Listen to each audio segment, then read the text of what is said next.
Escucha con atención lo que voy a contarte, pero hazlo bajo tu propio riesgo. Te lo advierto, no deberías seguir escuchando, porque este relato no es solo una historia de terror, es una advertencia. Si decides quedarte, corres el mismo peligro que yo corrí la noche en que lo descubrí. Y cuando termines, si es que llegas a terminar, ya no habrá vuelta atrás. La leyenda susurraba que Elías, el cartógrafo más brillante del siglo XVII, no temía a lo desconocido, lo perseguía. Otros buscaban tierras, ríos y montañas que saciaran la sed expansionista de los imperios. Él, los límites de la realidad misma. No le interesaban las fronteras políticas o geográficas que otros trazaban con afán mundano. Su verdadera obsesión era el velo que separaba lo comprensible de lo incomprensible, el espacio entre las estrellas y el abismo, la tenue línea entre la cordura y el caos. Creía que cada mapa no era solo una representación del mundo, sino una llave, un portal a verdades ocultas que la humanidad apenas vislumbraba en sueños febriles. Pero su mayor pecado no fue la curiosidad insaciable, sino la soberbia de creerse superior a cualquier ley, incluso a las que rigen el tiempo, la conciencia y el alma.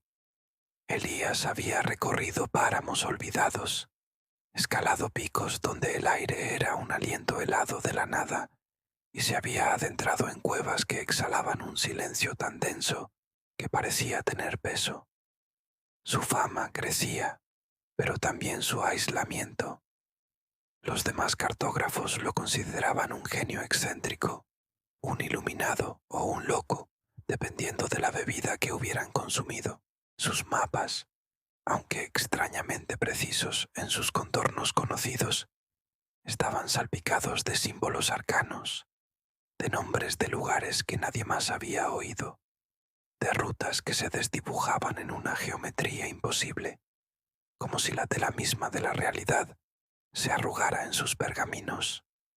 Una noche, mientras la lluvia azotaba los cristales de su torre solitaria y el pergamino de lino crujía bajo la punta de su pluma de cuervo, Elías no trazaba ríos ni montañas, sino el contorno errático y amenazante de un bosque antiguo y maldito que nadie en su sano juicio se atrevía a pisar. Era un lugar donde la luz del sol se extinguía antes de tocar el suelo, donde los árboles parecían susurrar secretos ancestrales y donde el aire se sentía pesado con un temor que no era de este mundo.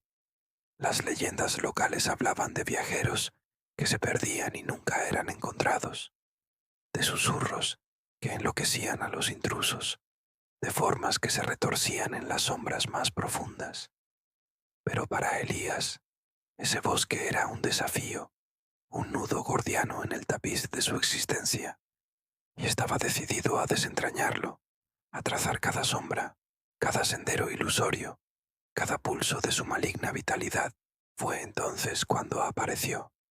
No hubo trueno ni portazo, ni una súbita ráfaga de viento, solo una transición imperceptible, como si la penumbra de la habitación se hubiera condensado, cobrando forma. Una sombra tejida con la propia oscuridad de los árboles que Elías estaba cartografiando, sin rostro, solo una presencia imponente que se extendía desde el suelo hasta el techo, absorbiendo la luz de las velas. Su voz, cuando habló, no resonó en el aire, sino en el espacio entre los pensamientos de Elías, una armonía disonante de ecos antiguos y promesas susurradas.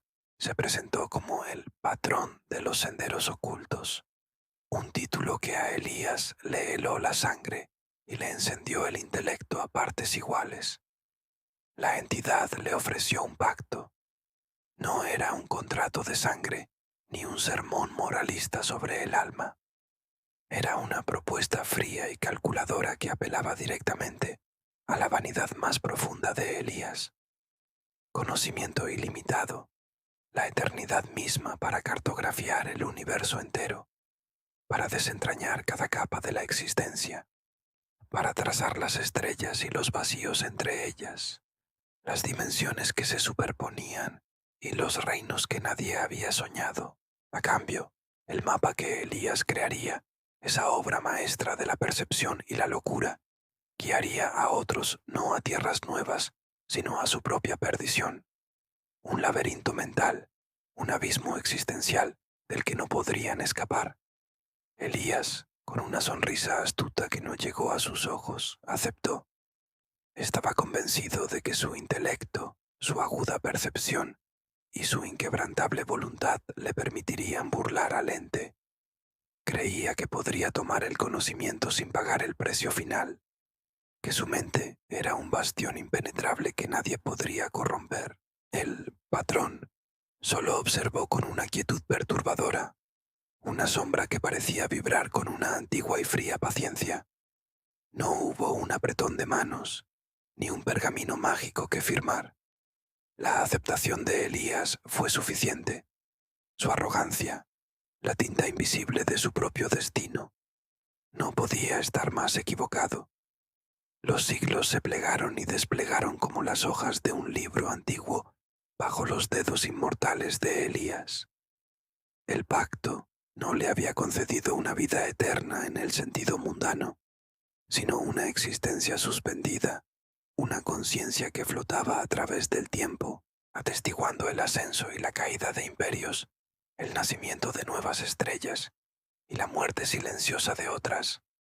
Su apariencia física se mantuvo inalterada, una burla cruel a la efímera naturaleza humana que lo rodeaba. Pero su mente era un universo en sí mismo, en constante expansión, cartografiando dimensiones y realidades que ningún humano debería conocer. Paisajes oníricos, ciudades etéreas y los vastos, silenciosos abismos entre las nebulosas.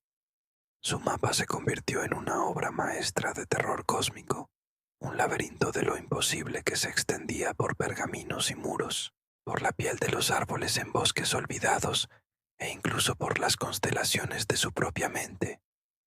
Las líneas no eran solo ríos y caminos, sino flujos de energía astral, pensamientos de dioses olvidados, sendas a realidades alternativas, donde las leyes de la física danzaban al son de una música inaudita.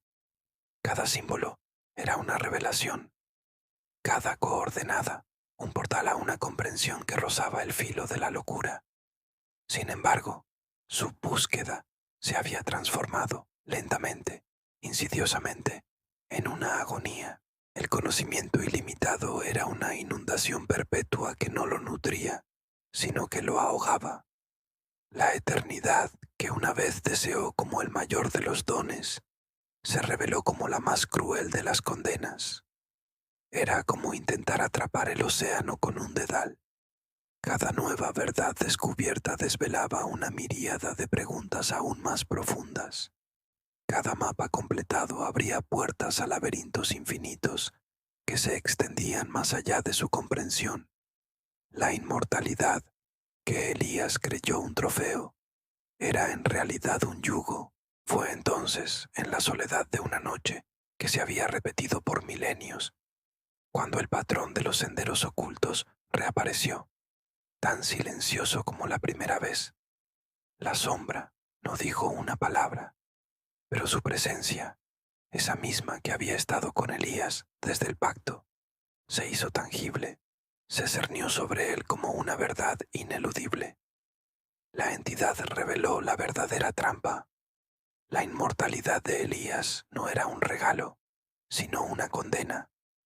Estaba atrapado en un ciclo eterno de descubrimiento y olvido. Su conocimiento, una vez adquirido, se desvanecía lentamente, para reaparecer de nuevo en un bucle cruel e incesante, impidiéndole alcanzar una verdad final, una comprensión plena que diera sentido a su existencia. Era como Sísifo empujando su roca, pero en el reino del intelecto y la percepción, siempre al borde de la revelación, pero nunca alcanzándola. sus grandes descubrimientos convertidos en polvo mental antes de poder cimentar algo significativo. Su mapa, la obra de su inmortalidad y su maldición, tampoco condenaba a otros físicamente, como Elías había asumido con su arrogancia inicial. En lugar de llevarlos a precipicios o trampas mortales, los guiaba al mismo desgarro mental y existencial que él sufría. Las personas que, a lo largo de los siglos, habían encontrado fragmentos o copias de sus mapas, se obsesionaban con sus rutas imposibles, con sus símbolos arcanos. Se perdían en sus complejidades, tratando de descifrar un orden donde solo había un caos cósmico, una verdad que la mente humana no podía soportar. Sus vidas se desmoronaban, sus mentes se fracturaban, sus almas se disolvían en la búsqueda de un conocimiento que no estaba destinado a ellos, que solo llevaba a la locura. Elías se dio cuenta, con un frío y agudo dolor que le atravesó su existencia inalterada, de que no engañó al diablo. No, el patrón nunca fue un diablo en el sentido convencional, sino algo mucho más antiguo y aterrador, una fuerza cósmica, una inteligencia que tejía los hilos de la realidad y la irrealidad con igual maestría. Elías no lo engañó. El patrón de los senderos ocultos permitió, incluso fomentó, que su propia soberbia lo engañara, usando sus deseos más profundos, su ansia de conocimiento y trascendencia, como las cadenas más fuertes de su prisión. Su ambición fue el acebo, su intelecto, la jaula. La entidad observó con una fría satisfacción, una quietud que trascendía cualquier emoción humana, habiendo convertido la ambición de Elías en su prisión eterna, su mente brillante en un laberinto sin salida. La verdad era un arma de doble filo, y Elías había caído en su propia trampa. Desesperado, Elías intentó destruir el mapa. Rasgó los pergaminos con sus manos, que a pesar de los siglos aún temblaban con una desesperación muy humana. Golpeó las paredes cubiertas de garabatos y símbolos con sus puños, pero descubrió que era inútil. El mapa no era solo tinta y papel, era una extensión de su propia existencia torturada, una manifestación de su mente fragmentada. Cada rasgadura en el pergamino se manifestaba como una punzada en su propia conciencia. Cada línea borrada era un recuerdo que se disolvía, solo para reaparecer, con una variación sutil y aún más terrible. El mapa era su prisión y su ser, inseparable.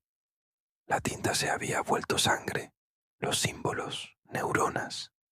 Estaba condenado a cartografiar la misma verdad y el mismo olvido por toda la eternidad. Un prisionero de su propia creación y de la entidad que pacientemente lo había permitido. La historia de Elías, el cartógrafo inmortal condenado a la locura, fue descubierta siglos más tarde por un historiador moderno llamado Dr. Alistair Finch. Finch, un erudito en textos antiguos y leyendas marginales, tropezó con una serie de documentos esotéricos y diarios fragmentados que hablaban de un cartógrafo del siglo XVII, cuya obra se había desvanecido de los anales oficiales, pero persistía en susurros y referencias oblicuas a la locura. Estos documentos lo llevaron a una mansión abandonada, perdida en los páramos de Europa del Este, un lugar cuyo nombre había sido borrado de la mayoría de los mapas. Irónicamente, al adentrarse en la mansión, Finch encontró las paredes, los techos e incluso el suelo de lo que parecía haber sido un estudio, cubiertos por una miríada de garabatos.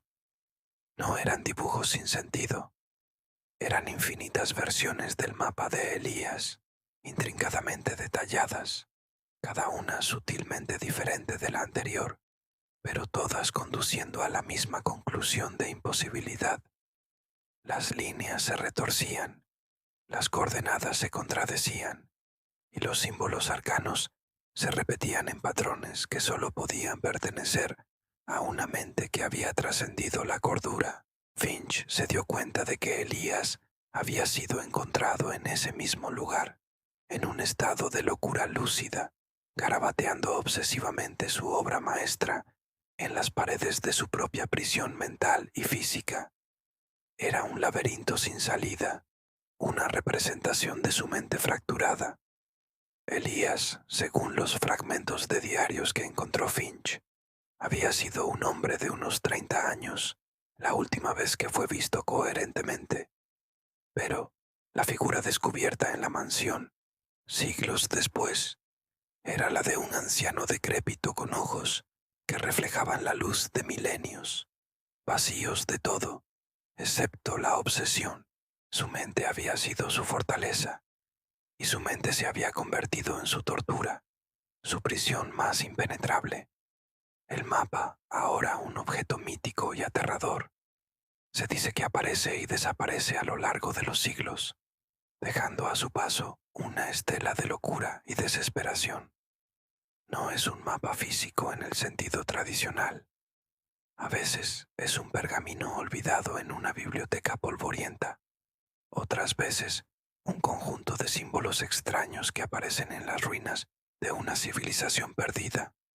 O incluso un patrón inexplicado en la disposición de las estrellas. Pero cada vez que el mapa se revela, atrae a quienes lo encuentran a aquellos de intelecto agudo y una curiosidad insaciable a obsesionarse con sus rutas imposibles, con sus verdades que se deshacen en las manos de la razón. Aquellos que caen bajo su influencia, como Elías, intentan descifrarlo, creyendo que el mapa es la clave para la comprensión última, la revelación de los secretos del cosmos, pero solo terminan en un estado similar de desesperación intelectual, sus mentes retorcidas por la imposibilidad de lo que ven, sus vidas consumidas por una búsqueda que no tiene fin ni respuesta, se convierten en nuevos guardianes del laberinto de Elías, añadiendo sus propias fútiles interpretaciones a las paredes de la prisión mental que el cartógrafo construyó. La historia de Elías concluye con la sombría advertencia de que algunas puertas no deben abrirse y que hay conocimientos que la humanidad no está destinada a poseer. El mayor engaño no es aquel perpetrado por una entidad maligna, sino el que uno se inflige a sí mismo al creer que se puede burlar a las fuerzas que definen el cosmos, especialmente cuando uno es el propio arquitecto de su prisión, un cartógrafo de su propio infierno. El mapa de Elías, el patrón de los senderos ocultos y la eternidad del conocimiento son la misma cosa, un recordatorio de que la soberbia es la brújula que apunta al abismo.